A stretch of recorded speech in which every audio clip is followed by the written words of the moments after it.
Hello বন্ধুরা, welcome to our channel পাঁচের পাঠশালা। তো বন্ধুরা, আমি শ্যামল রয়। তো আজকে আমাদের বিষয় হচ্ছে ইতিহাস। তো ইতিহাসের এর আগে আমরা ডেসক্রিপটিভভাবে পড়েছিলাম এর আগে অনেক কয়টি অধ্যায়। তো সেই অধ্যায়গুলি থেকে আজকে আমাদের এমসিকিউ কোশ্চেন নিয়ে আমরা আলোচনা করব। তো ভিডিওটি কেউ স্কিপ করে দেখবেন না, এবং প্রত্যেকটা এমসিকিউ খুবই গুরুত্বপূর্ণ, কারণ এই এমসিকিউগুলো এর আগে বিভিন্ন পরীক্ষায় চলে এসেছে। তো দেরি না করে চলো শুরু করি।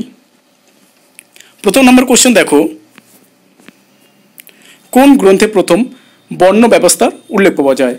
তো আমরা অপশনগুলো দেখে নেব। মনুসংহিতা, 2 নম্বরে রয়েছে ঋগ্বেদ, সিতে রয়েছে অথর্ববেদ, এবং ডি নম্বরে রয়েছে শতপথ ব্রাহ্মণ। তো এটা অ্যান্সার হয়ে যাবে নাম্বার বি, ঋগ্বেদ। এরপরে দেখব আমরা মানুষের আবিষ্কৃত প্রথম ধাতুটির নাম কি? এ নম্বরে রয়েছে লোহা, বিতে রয়েছে অ্যালুমিনিয়াম, সি নম্বরে রয়েছে দস্তা, এবং ডিতে রয়েছে তামা। তো মানুষের ব্যবহৃত বা আবিষ্কৃত প্রথম ধাতুটির নাম হলো তামা, ডি নম্বর অপশন। এরপরে আমরা দেখব সিন্ধু সভ্যতার প্রধান বন্দর কোনটি? এ নম্বর অপশনে রয়েছে হরপ্পা, বিতে রয়েছে লোথাল, সি নম্বরে রয়েছে চানহুদারো, এবং ডিতে রয়েছে মেহেরগড়। তো আমরা দেখব এবার অ্যান্সারটা বি, লোথাল। সিন্ধু সভ্যতার প্রধান বন্দর হলো লোথাল। এরপরে 4 নম্বর দেখব পৃথিবীর প্রাচীনতম বেদ কোনটি? এ নম্বর অপশনে রয়েছে ঋগ্বেদ, বিতে রয়েছে সামবেদ, সি নম্বরে রয়েছে যজুর্বেদ, এবং ডিতে রয়েছে অথর্ববেদ। তো পৃথিবীর প্রাচীনতম বেদ কোনটি? সেটা হয়ে যাবে এ নাম্বার, ঋগ্বেদ। এরপর আমরা দেখব 5 নাম্বার, সিন্ধু সভ্যতা হলো একটি কি? এ নাম্বার রয়েছে নিওলিথিক সভ্যতা, বিতে রয়েছে মেসোলিথিক সভ্যতা, সি নম্বরে রয়েছে চ্যালকোলিথিক সভ্যতা, এবং ডিতে রয়েছে প্যালিওলিথিক সভ্যতা। তো সিন্ধু সভ্যতা হলো একটি, নাম্বার অপশন হচ্ছে সি, চ্যালকোলিথিক সভ্যতা। এরপরে দেখব শ্রীকৃষ্ণ বিজয় কাব্য কে রচনা করেন? এ নম্বর অপশনে দেখো উমাপতি ধর, বিতে রয়েছে আমাদের জয়দেব, সি নম্বরে রয়েছে মালাধর বসু, এবং ডি নম্বরে রয়েছে বিদ্যাপতি। তো শ্রীকৃষ্ণ বিজয় কাব্য কে রচনা করেন? অপশন হয়ে যাবে সি, মালাধর বসু।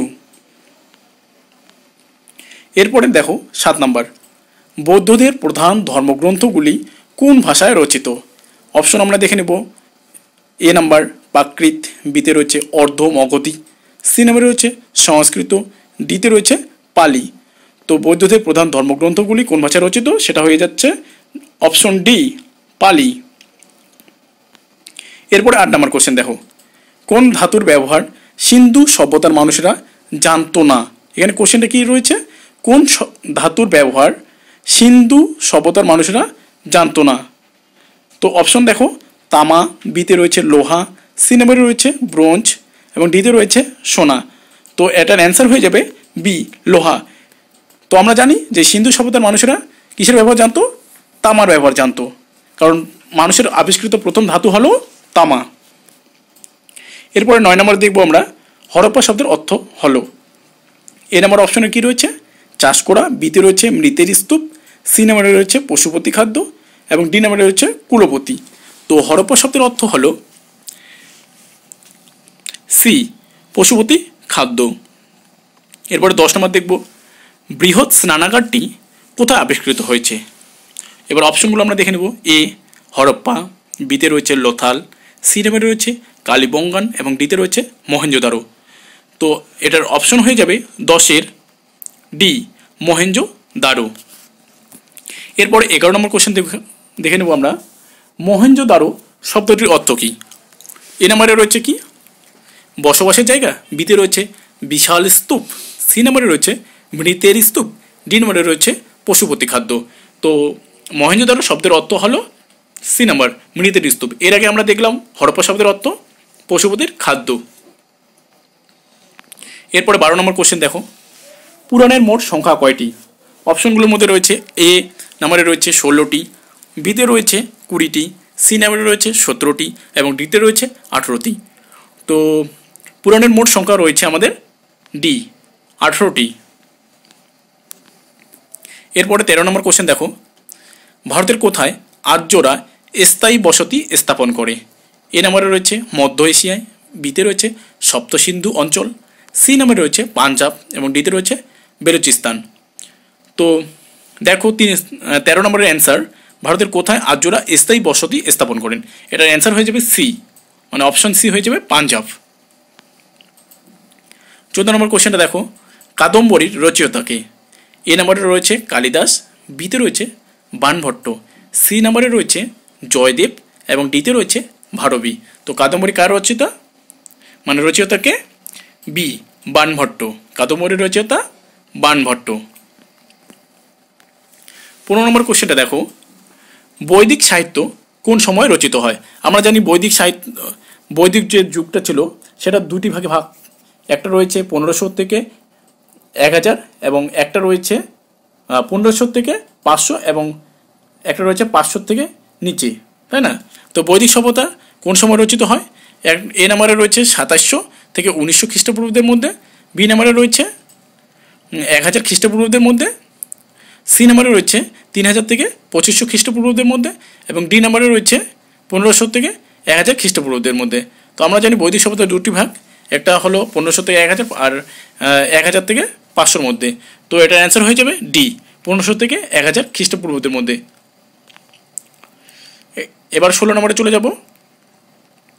16 নম্বর কি বলছে? ঋগ্বেদে গায়ত্রী মন্ত্র কার উদ্দেশ্যে রচিত হয়? এ নাম্বার দেখো সাবিত্রী, বিতে রয়েছে সোম, সি নাম্বারে রয়েছে শিব এবং ডিতে রয়েছে বরুণ। তো ঋগ্বেদে গায়ত্রী মন্ত্র কার উদ্দেশ্যে রচিত হয়েছিল? এটা অপশন হয়ে যাবে এ, সাবিত্রী। এরপরে নাম্বার দেখব 17, কত সালে হরপ্পা সভ্যতা আবিষ্কৃত হয়? অপশনগুলো দেখে নেব আমরা। এ নাম্বারে রয়েছে 1931, বিতে রয়েছে 1921, সিতে রয়েছে 1922, ডি নাম্বারে রয়েছে 1927। তো হরপ্পা সভ্যতা আবিষ্কৃত হয়েছিল 1921 খ্রিস্টাব্দে এবং কে আবিষ্কার করেন? দয়ারাম সাহিনী এই হরপ্পা সভ্যতা আবিষ্কার করেন। 18 নম্বর প্রশ্ন কি রয়েছে? ঋগ বৈদিক যুগে নিম্নলিখিত দেবতাদের মধ্যে কে আবিষ্কৃত, মানে আবির্ভূত হয়নি? শিব। এবার 19 নম্বর দেখো, সত্যমেব জয়তে কথাটির উল্লেখ ছিল কোথায়? এ নাম্বার অপশনে রয়েছে সামবেদ, বিতে রয়েছে উপনিষদ, সি নাম্বারে রয়েছে সংহিতা এবং ডিতে রয়েছে অরণ্যক। এবার সত্যমেব জয়তে কথাটি উল্লিখিত ছিল উপনিষদ। যদি আমরা একজ্যাক্টলি এটাকে ধরি তাহলে উপনিষদের কোথায়? এটা উপনিষদের মুন্ডক উপনিষদে ছিল এই সত্যমেব জয়তে কথাটি। এবার লাস্ট কোশ্চেন আমরা দেখব 20 নম্বর, উপনিষদগুলি সংকলিত হয়েছিল মোটামুটি? এ নাম্বার অপশনে দেখো 1000 খ্রিস্টপূর্বাব্দে, বি নাম্বারে রয়েছে 500 খ্রিস্টপূর্বাব্দে, সি নাম্বারে রয়েছে 1500 থেকে 1000 খ্রিস্টপূর্বাব্দে এবং ডি নাম্বারে রয়েছে 600 খ্রিস্টপূর্বাব্দে। তো উপনিষদগুলি সংকলিত হয়েছিল মোটামুটি, ডি নাম্বার অ্যান্সার 600 খ্রিস্টপূর্বাব্দে। তো এই ছিল আমাদের আজকের যে 20টা কোশ্চেন এমসিকিউ সেটা। তো ভিডিওটি ভালো লাগলে অবশ্যই একটি লাইক করবেন এবং বন্ধুদের সঙ্গে শেয়ার করবেন এবং চ্যানেলটিকে অবশ্যই সাবস্ক্রাইব করে দেবেন।